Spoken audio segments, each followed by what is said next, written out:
Hi everybody, welcome back to the third edition of the SYCL Summer Sessions this week. Today we've got a talk from Tom Deakin, who's from the University of Bristol. He's going to be talking a bit about the work that he's done using, I guess, a variety of different programming models, including SYCL, so hoping to get an insight into some of the similarities and differences there. Tom's actually discovered this week a Baroque trumpet player, and you can listen to some of his music online, which I thought was very good. So it's a new thing that I learned about you, Tom. Mm-hmm. And Tom's also a respected researcher, has had a lot of papers published over the past few years. Is there anything else that you could tell us about you, Tom? I think that's a nice introduction. A lot of the research that I've been doing has been looking at, fundamentally how can we take, important and complicated physics applications that we want to run, traditional sort of modeling and simulation codes, and how can we get them running efficiently on, today's and tomorrow's diverse computer architectures, and all the kind of problems that you encounter in doing that, from how you find and write fast algorithms to, then how do you write them down in a parallel programming model, and how you optimize them, and what the performance limiting factors are going to be on different architectures. So, it covers all sorts of different things. Cool. That's good to know. Great to have some background as well. Well, I will switch on the screen to show your slides, and please go ahead and start your presentation. Thanks. Great, thanks. So in today's talk, I'm going to be talking about SYCL primarily, but really kind of introducing SYCL in comparison to some other parallel programming models that you might know, things like OpenCL and things like OpenMP, mainly sticking with the standards, the open standards, programming models. There are other things as well that we've got a lot of experience on in Bristol, things like Cocos and Raja, and OpenACC and CUDA as well. But as they're not sort of standardized, officially standard models, I'm going to leave those out of this talk today, and mainly focus on the standard ones. And really to start, I want to sort of highlight this sort of challenge that we have as application developers. So what we have is this kind of range of different processor technologies that we might wish to target. We've got these mini-core CPUs, which have got lots and lots of cores now. The picture there with the hand is AMD Rome. So they typically have about 64 cores per socket. In a HPC system, they have 2 sockets. So each node you're going to be programming with 128 cores. And there's, as well as Rome, we've got all these other processors from ARM-based vendors like Fujitsu and Marvell and Ampere, and each of those have got lots of cores within that socket as well. So sort of gone are the days where we just have to worry about writing serial programs for our CPUs. We have to write parallel programs, and the extent of that parallelism is quite wide. Each of those cores has also got vector units, so there's parallelism within each of those cores. So there's this hierarchical parallelism that we're trying to exploit on CPUs. And then GPU accelerators and those sorts of things are then plugged into the same node as these CPUs. And now we've got this kind of range of vendors that are offering us those types of devices. So the pictures here are from NVIDIA, AMD, Intel, and NEC with this vector processor machine. This thing on the right in red is sort of like an old Cray, but stuck on a PCIe card. In how it operates over long vectors. So, our nodes are no longer just, small nodes with a small number of cores. There's lots and lots of cores, and attached to those are one or more of these accelerators. So as application developers, we need to find a lot of parallelism in our codes, and then write it down in such a way that we can run it across all these different things. Not necessarily at the same time, but we can run our code on one combination and then bring it over to another system that's made up of different architectures, different platforms, build it and run it there, and hopefully it runs efficiently wherever we like to run it. So this is really important as we start looking towards Exascale, and really Exascale is 2020 and early 2021. If we look over to the United States and look at some of the machines there, along with the Japanese machine Fugaku, they really represent these very big machines that are going to get us towards Exascale. And what's noticeable here is kind of the different choices these machines have made in their design. So most of the machines in the US are all these heterogeneous nodes. They've got CPUs with GPUs attached. And the vendor that's providing those is basically, one of different many. There's CPUs from Intel and AMD, and GPUs from NVIDIA, AMD, and Intel. And then in Japan, there's the A64FX, the ARM CPUs, which have got high bandwidth memory technology, the same as they do that we've seen for GPUs for some time now, but on the CPUs. So we've got high bandwidth, many core CPUs. So it's not too much of a stretch to say that maybe we want to write our code and run it on all of these machines to explore the different opportunities and explore how the different hardware is optimized to get towards Exascale. And ideally, we want to run on all of these machines with high efficiency. So this is an idea of sort of performance portability. Can we write a code in such a way that will exploit the architecture to a similar high degree, whatever that architecture might be? And so a lot of the research that we do in Bristol is based sort of on that kind of premise, where we try and explore that for either individual applications or for individual program models, or taking a more broad survey of kind of the landscape of architectures, models, and codes as well, which is something that we've been doing over the last couple of years. So I'd like to start by talking about some of the different programming models. So starting with OpenMP, and then I'll move on to OpenCL and SYCL finally. So OpenMP has been around for a long time, since 1997. It's going to share a lot of features with the other two models in that it's this cross-vendor industry-led standard. So there's a sort of a formal organized body that looks after OpenMP, and that body is made up of all the interested parties from users, from academics, and from industry who are helping develop this standard going forwards, and improving it and as needs change over time. And kind of the key thing for OpenMP is it has this idea of sort of shared memory between all the things in the node. Mainly this is just focused on CPUs to start with. So, all cores on the CPUs, they can all share each other's memory. So you have this kind of parallel execution, but with memory shared between everything that's parallel. And then in 2013, the target model was introduced. And some of the groundwork for this was done in OpenACC, really as a kind of, to try and kickstart the things in OpenMP. And it made its way into the standard in 2013 with some really important refinements in 2015 when OpenMP 4.5 was released. And really, this kind of had a bit of a shift. It now started, trying to understand this heterogeneity between the host and the device. So as well as the way of expressing and writing down parallelism that you had on the host, on the CPU, there was ways to write that down on the GPUs and the target devices as well, but also rules and explicit ways of writing down how you move your data between the host and the target device and back again. So this is all mainly expressed in sort of compiler directives, so pragmas, or if you're a Fortran programmer, there's sort of exclamation mark dir and a dollar sign. So you'd litter your code with these sorts of things, and it would add add the things you want to do, express your parallelism and the data movement between the host and device.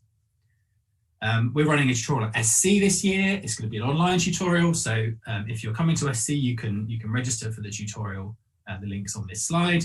And if you're not, I've wrote a little course mainly directed at Fortran programmers about learning OpenMP. So do check those out if you're interested.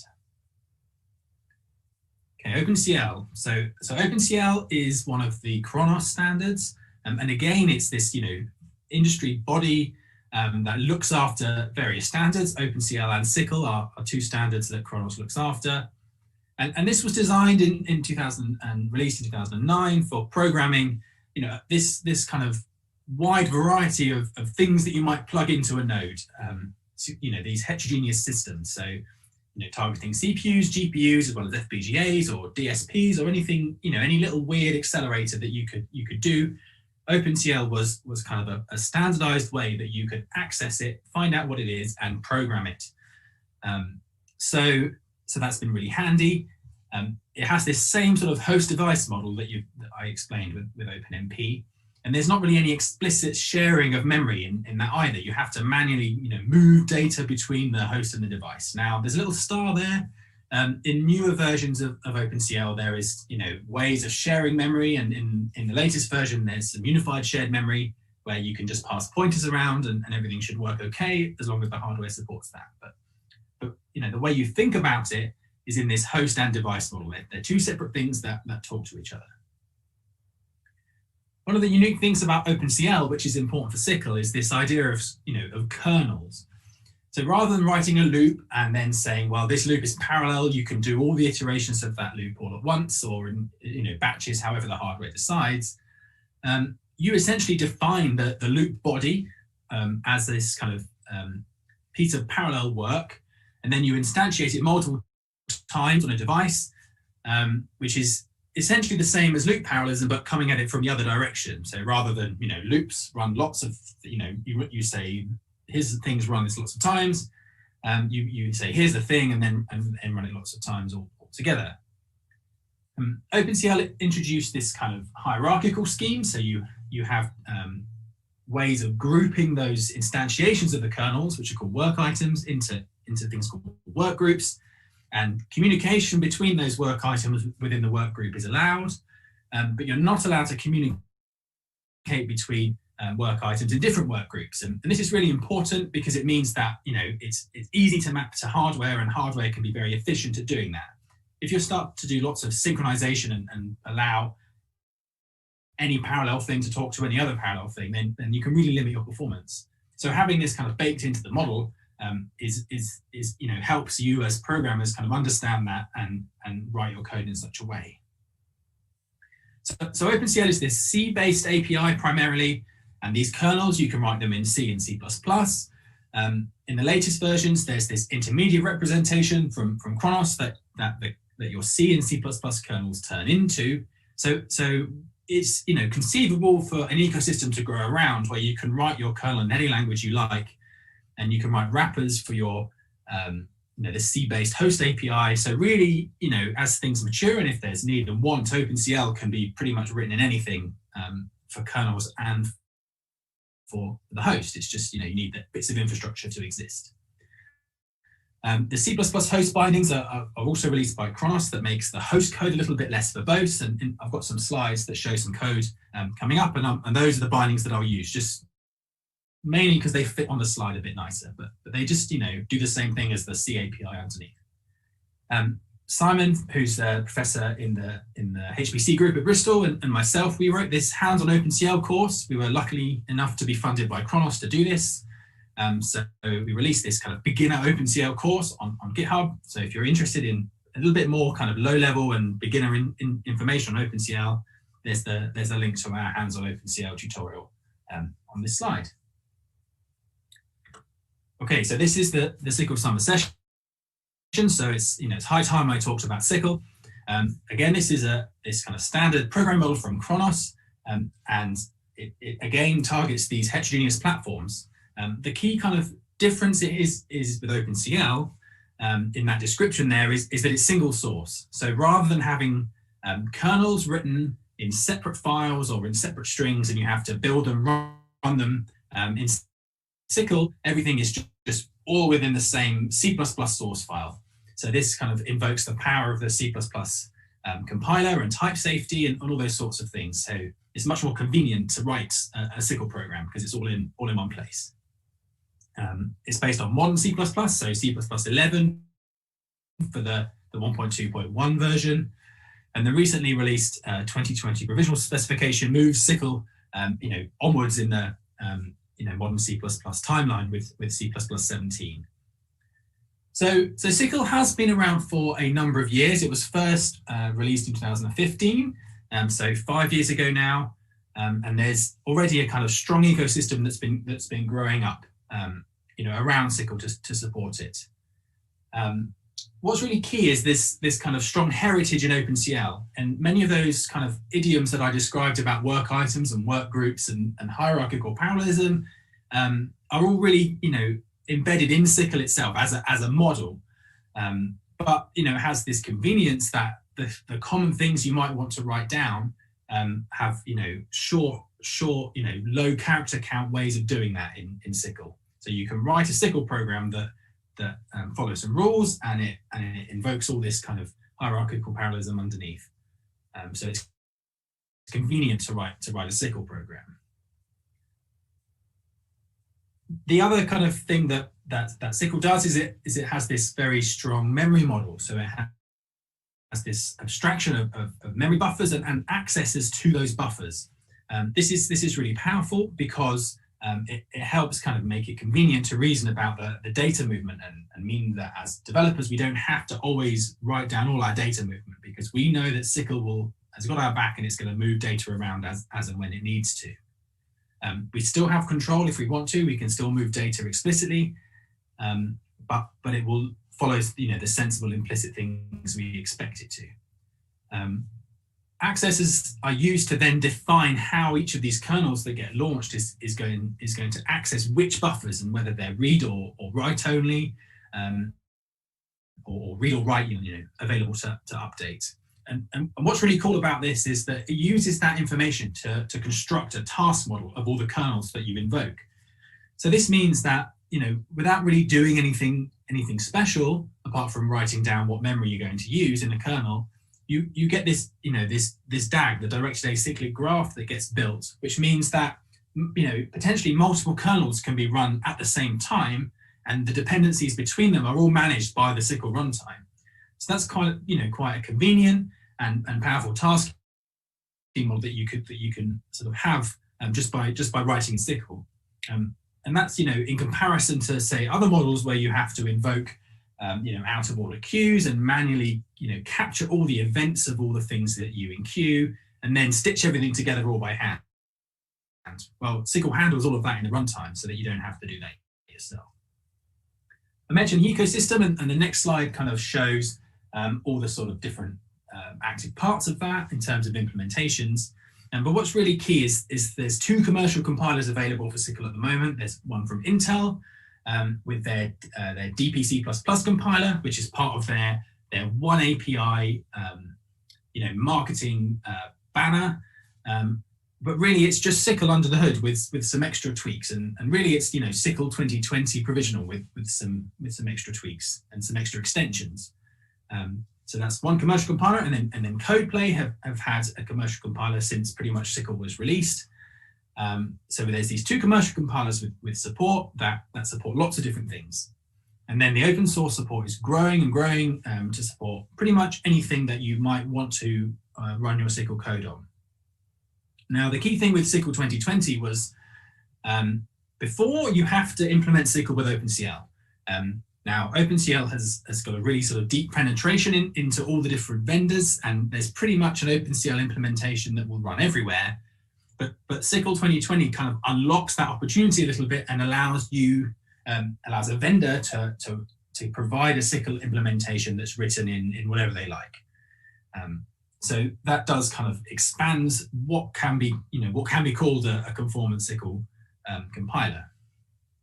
So I would really recommend checking out the SYCL.tech. This is how you found the SYCL summer sessions, I'm sure. CodePlay have got some fantastic SYCL tutorials on there that I definitely recommend checking out, and there's lots of information about publications and news articles and blog posts, all collated within this kind of central place. So this is definitely a website that you're going to want to keep track of if you're interested in seeing how SYCL is developing over the coming going forwards. So this slide here is taken from the Chronos SYCL page, and it kind of just shows the kind of wealth of ecosystem that we're seeing for SYCL implementations now. And what's really important is you can see that pretty much whatever you want to run on, there is a way of writing SYCL code, and one of these compilers will be able to run that code on the hardware that you care about, from small embedded CPUs and GPUs right the way up to big powerful CPUs and GPUs and FPGAs that are used in servers. So that's really fantastic. What's also great is there's often a choice. There's often more than one way of getting from SYCL code to that particular hardware. So if you want to run on, say, an NVIDIA GPU, there's really three ways of doing that here. You can use the Intel DPC++ compiler and the CUDA backend there. You could use the Compute CPP compiler and try their experimental support that's based on OpenCL. Or you can use the HipSYCL project and their CUDA backend and run on there too. So it sounds, as long as there's one compiler, that's good enough, right? Well, not necessarily.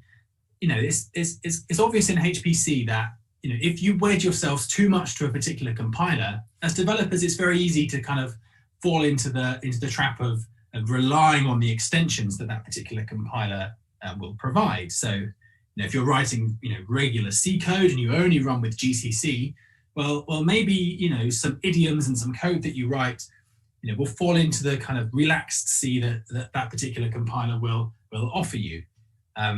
But then when you move to a different compiler, then suddenly your code doesn't compile anymore and you can't run your code. So that's a really bad situation to get into. So having this choice of compilers that as developers we can continually test our code on lots of different things means that we're going to make sure that we write good and performant and portable and performance portable code no matter what we're targeting. So this is a good and a sign of a healthy ecosystem.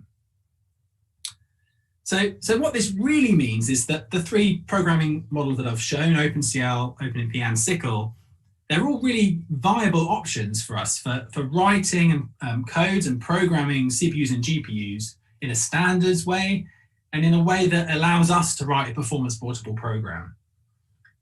So that's really key for our goal of doing that I showed on the first few slides. So to sort of show you some of the practical differences of these and how you might go about writing a code in each of these models. I'm going to take the Babel stream code, which is something I wrote a few years ago, and it's a really small piece of code really that was written to measure what memory bandwidth was attainable from main memory, the sort of sustained memory bandwidth. So it's based on McAlpin stream benchmark, one of the original mini apps really. John McAlpin wrote this to model to provide a performance proxy, a mini app as you will, for some ocean codes that he was working on. And really they were constructed of these simple vector operations that you see at the bottom. So basically a mem copy, scaling a vector by some constant or adding two vectors together. The third one there is triad, this A equals B plus scalar times C. And it's really just a variation on those two middle kernels. So for Babel stream, we supplement this with a dot product. Dot products are really important. You see them in things like convergence checking. And what's interesting about this is it's a read-only benchmark.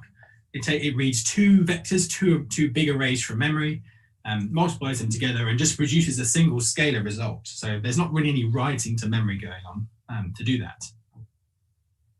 So Babel stream is useful for these things. It's a more modern implementation maybe.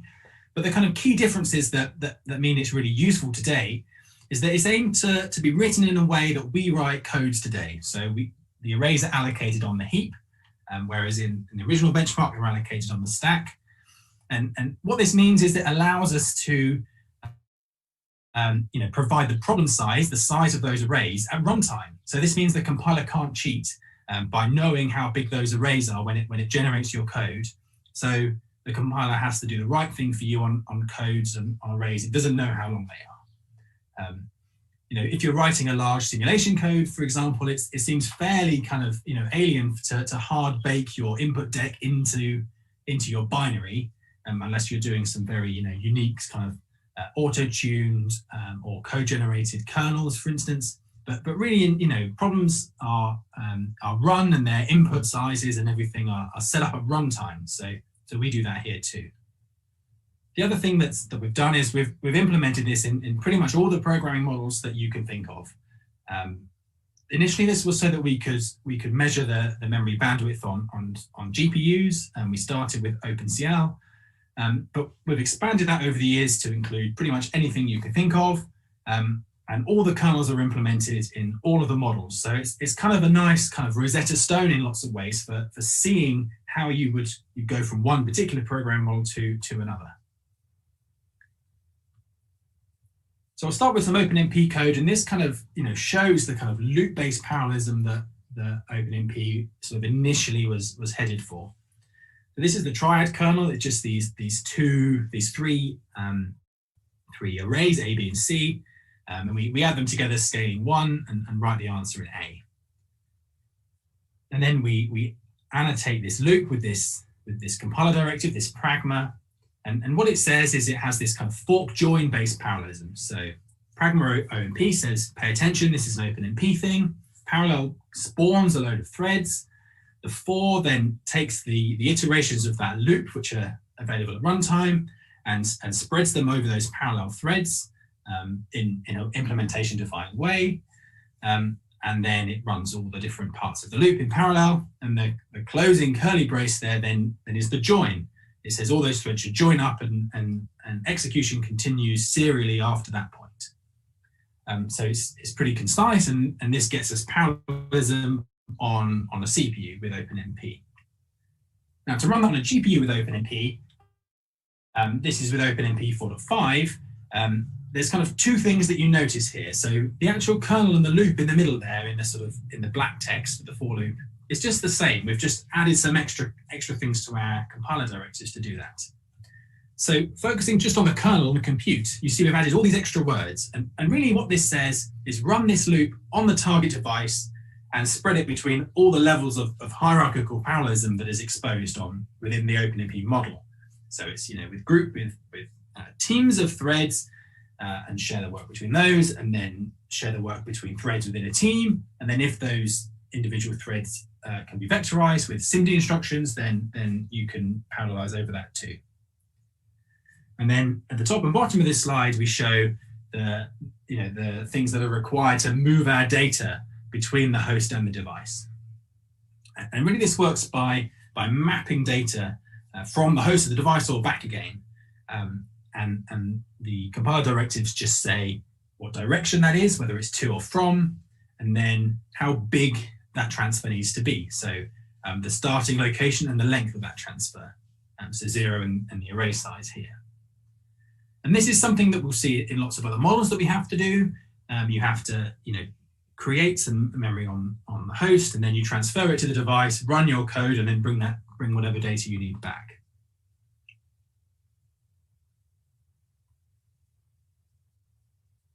What's interesting about OpenMP particularly though is that notice that the variable names are the same on the host and on the device. We're not creating a new variable that contains device-only memory, and we have our original variable with host-only memory.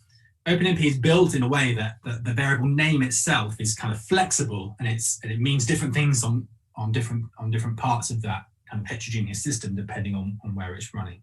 And the rules that are all built into the specification define exactly what it means for that variable to be in any particular place.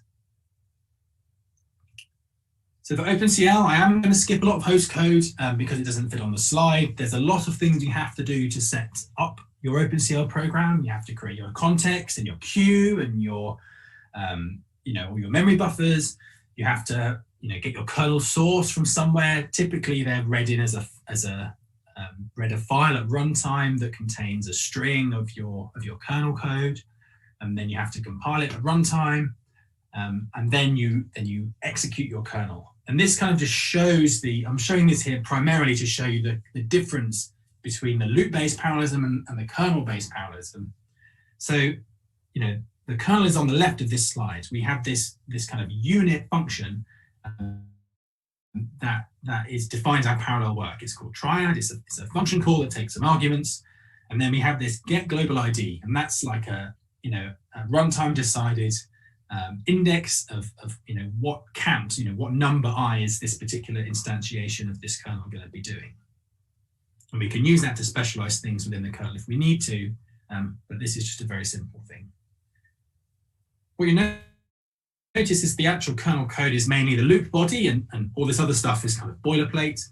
And on the right-hand side, when we enqueue that kernel, that's where we give it this ND range. That tells it how many instantiations of that kernel on the left that we want to run. So one for every element in the array. The other thing to note is that in OpenCL is that kernel enqueue is asynchronous. So we say, go and run this kernel, and then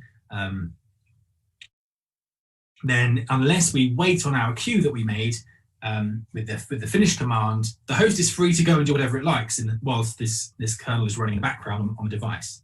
So already this starts to unlock a lot more of the kind of convenience of running lots of things on lots of different places all at once. So that's kind of the main differences between OpenMP and OpenCL, but there's lots of similarities there. And then for SYCL, this is based on SYCL 1.2.1. This pretty much shows most of the host code as well, but I've taken a little bit out of it just to the duplicated lines for the different memory arrays, for example. So instead of having to find devices and platforms and make context and everything, I can just do it with this first line here. I just say, give me a queue to the default device that's chosen by this device selector. And that's it. That's all I need. I have my queue, and then I can go and start enqueuing things on the kernel. So I now need to go and allocate some memory. And under this buffer abstraction, we do have to worry about having host-only memory and device-only memory. So buffers are made in a way that you can access buffers on the host and on the device, so you don't have to do that if you write SYCL code from the ground up. But for this example, I've just got this host A pointer that contains some memory. So I make a SYCL buffer A of the same size, of array size, and I give it that pointer to that memory. And when it gets run on the device, that buffer will be initialized with whatever was in my host pointer. That's it. It's all done there, and it will make its way over to the device in time before that kernel actually starts running. So I repeat that second line 2 more times for the B and C arrays. And that's it. That would initialize my memory on the device and copy it over there at some point in the future. And then this is where things you start to see kind of perhaps a hybrid between the two approaches. We have this queue.submit, which is the kind of kernel instantiation that we saw in OpenCL. So we wrap up this thing that we want to run, and we submit it to a queue. That's very similar to the enqueue that we saw with OpenCL. It uses Lambda functions to make this kind of convenient, but you can kind of ignore that. And if you're not used to writing modern C++, a lot of this is pretty much boilerplate, so you can copy paste these different Lambda functions in and not worry too much about what they're doing. The next 3 lines there, you see the auto keyword. Those are our accesses to our buffers. This is telling this particular kernel that we've submitted to our queue which arrays, which buffers we want to access and how we want to access them. So we're just saying that we want to read B and C and that we want to write A. And in SYCL 2020, some of this is tidied up a little bit, so you don't have to explicitly write what the access modes are if you just want to do read, write. But this helps define the dependencies between kernels that we might enqueue. The next section here is our parallel for. So we have a for loop now over a particular range. And it's just saying, here's a for loop running in parallel over this range, of array size here. And then we give it this Lambda function. And this Lambda function is the kernel, the same as it was in OpenCL. It describes what you should do with one of those particular instantiations of that range. So you can see here, this is a very powerful thing. You still have this kernel-based programming, but the convenience of writing a loop-based parallelism at the same time by this parallel for the loops and the Lambda function inside for the kernels. And this means it's very easy to break away from a simple parallel for to start considering the hierarchies that are exposed in SYCL, things like work groups and work items and the hierarchical parallelism that's built in too. So you can easily get from simple parallel for loops to more complicated things that you need to express in parallelism. The other benefit here is if you just want to run a simple loop over a large vector, then SYCL provides you a way of writing that down concisely. You don't have to worry about, making that complicated as you might do in OpenCL. Again, this is an asynchronous submission to the queue, so we have to wait on our queue from the host perspective in order to, before we know that this kernel has been, been run. Okay, so trivially parallelizable kernels like triad or vector add is one thing, but what about if you want to write a reduction, the dot product that I talked about earlier? Well, in OpenMP for CPUs, it's pretty easy. You just take the same pragma you had before and you add this reduction clause. So this tells the OpenMP parallel runtime and the compiler that you want to do a reduction, and you tell it what type of reduction and on what variable that you want to do that reduction over. So here we're just taking two vectors, multiplying them together element-wise and summing up the results. So that's pretty straightforward and doesn't really, you haven't had to add a lot of things to our code to do that. And on GPUs, things are pretty much the same. For the actual kernel, I just had to add this reduction clause, same as before. But in OpenMP 4.5, it's got this little wrinkle that they've ironed out in OpenMP 5, where I have to tell OpenMP, please copy back the value that you computed for the reduction from the device back to the host. If you're writing OpenMP 4.5 and you forget that map of that scalar variable, then the reduction happens, but you don't get the result back. So it's important to remember that. But again, we just, that we want to do this reduction operation, and we write that as a clause. Now for SYCL 1.2.1, there is no inbuilt reduction, and the same is true for OpenCL. So if you want to write a reduction, then you have to use the mechanisms within SYCL and within OpenCL in order to do that. You have to rely on this hierarchy of work groups and work items to do that. And really what this means is this is what your kernel ends up like. You have to allocate some memory that's local to the work group. You have to go and add up everything in there and then come up with a scheme of adding the partial results that you came up with. That's all the stuff on the right hand of the side of the slide at this point. You have to worry about synchronization between the work items within a work group. And then when the kernel finishes, you only have these kind of partial results from every work group, and then the host has to get involved and add things up to get your final result. So this is true in OpenCL as well, and also true in things like CUDA. You have to write this scheme manually there as well. So for SYCL 2020 the provisional specification, reductions were added with this kind of first-class support for them, which is great. So it'll be much easier to write reductions. I'm going to show you a short example on the next slide of how you do that. What's interesting is there's more than one way in which you might think about how you would want to write a reduction down. Two C++ parallel abstraction frameworks that have been developed at two different national labs in the United States are Cocos and Raja, and both of them offer this kind of parallel lambda function-based programming, but both of them have implemented reductions in slightly different ways. So in SYCL, it's taken the more Raja approach, where you define this reduction object. You say, this is a variable, and you say what operations needs to happen on it to combine it with another copy of itself. And you can help define that kind of binary operation. And that goes into the kernel, and then it does the right thing as it gets combined, and just your final value comes out at the end. So in SYCL 2020 provisional, there's kind of two notations for this that have been proposed.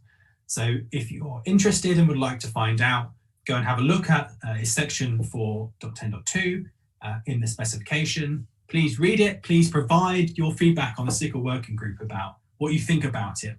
Does this look right? Does this work well? Is it convenient to use for your individual applications? The SYCL working group is really keen on hearing feedback, and they want to know, they want to know what they're doing is right, and want to know that they're doing it the right way. So, this is a sort of a call to arms for everybody listening. Have a look at the specification and see what's in there. SYCL 2020 is a kind of big step forward. in providing lots of convenience functions and convenience notations for writing SYCL codes, and a lot of it's got a HPC focus in mind. So there's things like atomics and things like unified shared memory, so you can just use pointers wherever you like, and reductions. That's those are some of the key things. I know on CodePlay's website there's a nice blog post that summarizes all the different parts that are new in SYCL 2020, so have a look for that too. So what do reductions look like in SYCL 2020? So this is the same dot kernel as before. You can see at the bottom there, the result just does the same operation that I've shown you twice before. And much of this looks the same. And really the key things I'd like to call out is this, the second line here, this result buffer. So I just make a buffer, a double of just one value. So this is going to contain the result of my reduction. And then for the, I then have to make this reduction object, this reducer, which I've called result.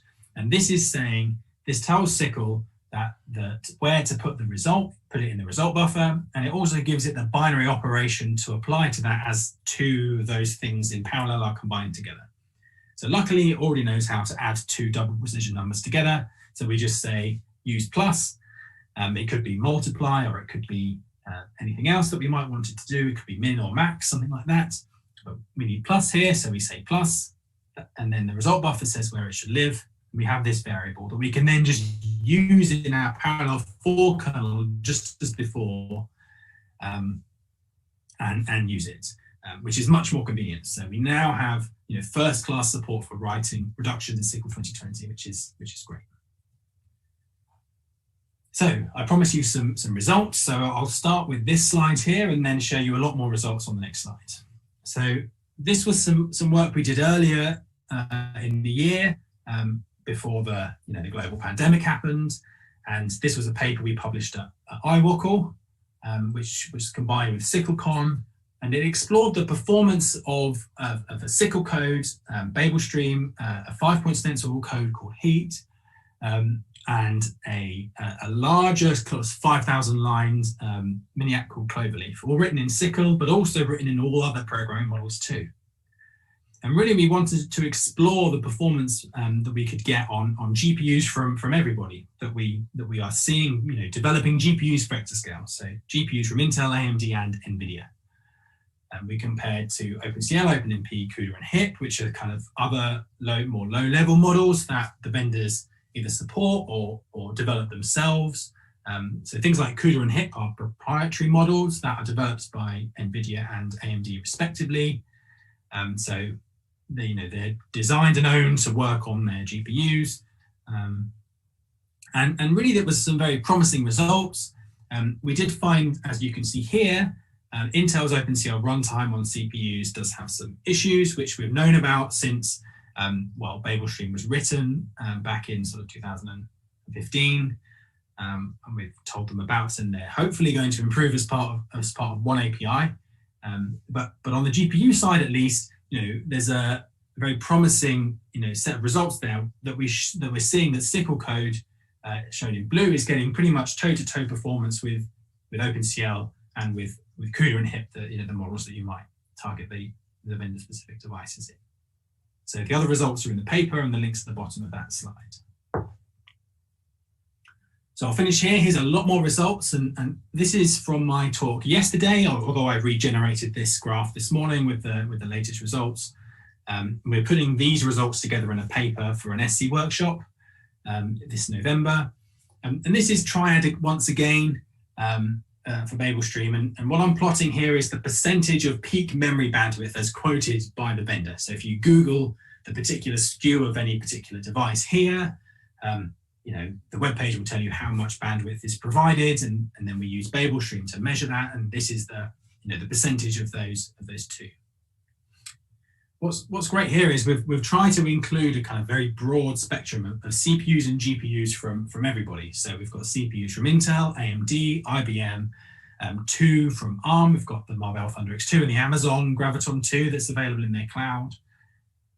Lots of memory bandwidth on there because they've got lots of memory channels, and then GPUs from NVIDIA, AMD, and from Intel. So this we then can run, Babel Stream Triad, which is implemented in those 6 different programming models there on all of those devices. So that's a lot of combinations. The combinatorics do get quite large, but some things are impossible, which we've written as an X here. So you can't run CUDA on a CPU, so you don't have to run those, and you can't run CUDA. In fact, you can't run CUDA on anything that's not from NVIDIA, so we don't have to worry about trying to get it to run there. And the same is true for some of the other things where backends don't exist, for instance, or haven't been released yet. So what's really promising then is that for OpenMP and SYCL, we have pretty much full coverage. We're able to write our code and get it running on the device. And for things like OpenMP, the performance is really promising. We're seeing this high efficiency, this high percentage of peak. It's our efficiency metric. Across most of the platforms. Now, I already said about the performance of SYCL on Intel CPUs with OpenCL is somewhat limited, and you can see that quite clearly here compared to the performance that you get on those platforms with OpenCL. So this is some sort of numerical evidence that helps kind of back up that statement I made. But on CPUs from elsewhere, then you can see actually you get pretty close. And these are using, often the SYCL is using an abstraction like OpenMP underneath the hood. So actually the performance that you lose by going through that as an abstraction is pretty minimal, which is really promising. So what this means is that SYCL's future is looking really, really bright.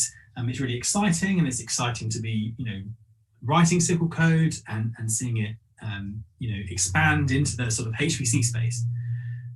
The head of the SYCL working group, Michael Wong, spoke at the IWOCL SYCLCon conference about SYCL 2020, kind of highlighting a lot of the new HPC-friendly features. So I would recommend that you'd look at that. The other thing that's really important is that SYCL is, one of the critical paths that Argonne is taking on their path to Exascale with Aurora.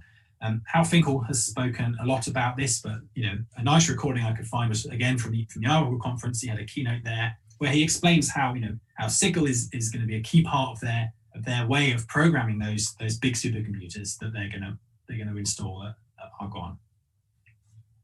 The ecosystem is growing, and it's really fantastic to see.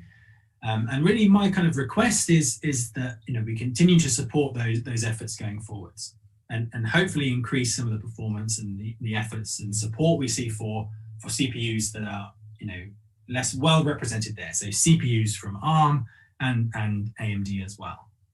And again, this cry for Intel to help and improve their performance, but I'm sure this is coming with one API. So that's good. And really, the final thing is make sure and please everybody use open standard parallel programming models to program your heterogeneous systems.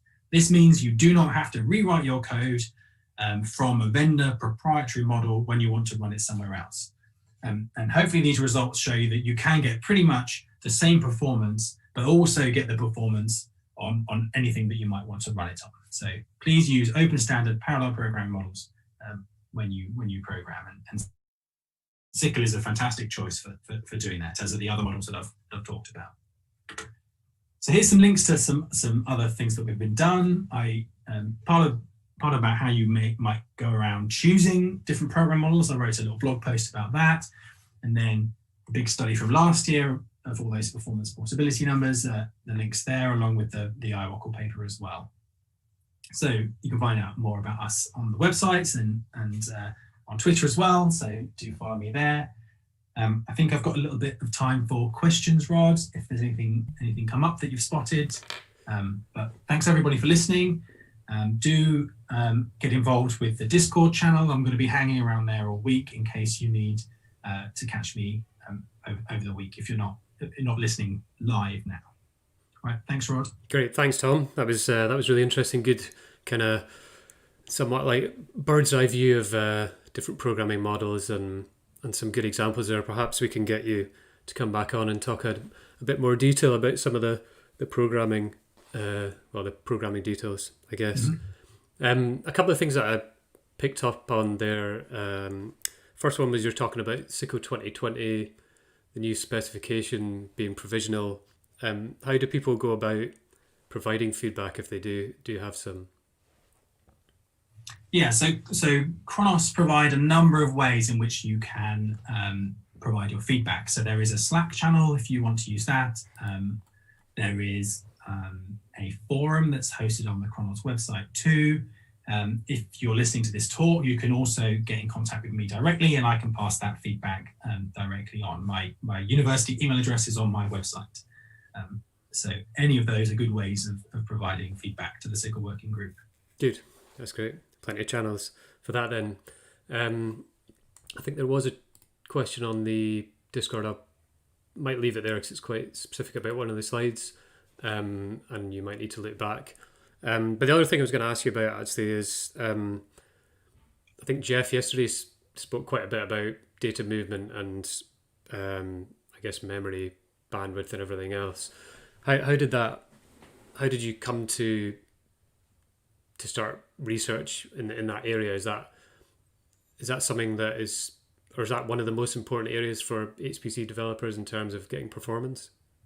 Yeah, so this is an interesting question for a number of reasons, and really what is interesting about it is the memory bandwidth that you have to think about really occurs in a number of places, and principally two when you're thinking about programming a supercomputer.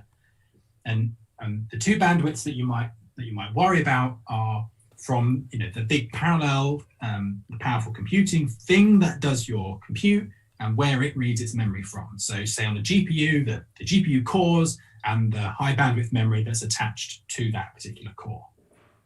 But then with all these kind of heterogeneous models, you have this offload, it's an offload thing. So you have the host and the device, and there's a bandwidth there between the host and the device.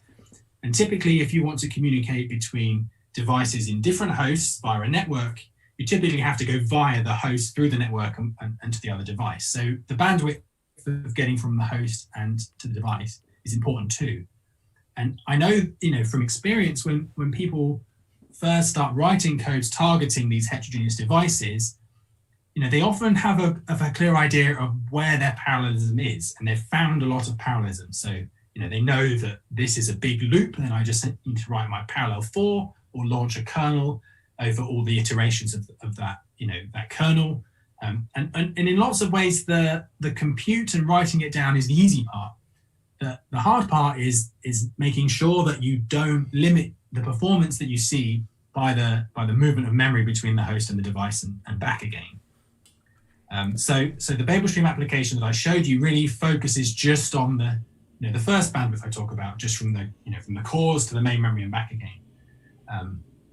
But the mechanisms and the way that you move memory between host and devices is really important for getting good performance, and that's true whether it's in HPC or whether you're targeting embedded platforms or anything small, low power integrated things. The way that silicon technology is being developed, essentially compute, doing flops and things is trending towards being free, but the movement of data around is what is becoming expensive. Yeah. Yeah, no, that makes a lot of sense from a lot of the talks. So it's good to know a bit more about that. Cool. Okay. Well, thanks, Tom, again. That was really good, and thanks for your time. And tomorrow we have another talk happening at the same time. This time with speaker Jan Stefan from Exascale, Germany, and he's going to be talking about some of the experiences that he's had in developing his Alpaca library and adding SYCL support to that to add some parallelism to target some different processors. So that's going to be another really interesting talk. So I look forward to to me seeing some of you tomorrow. And we'll be on the Discord channel if there's any questions. So jump over there. Thanks a lot. Thanks again, Tom. My pleasure. Thanks for inviting me.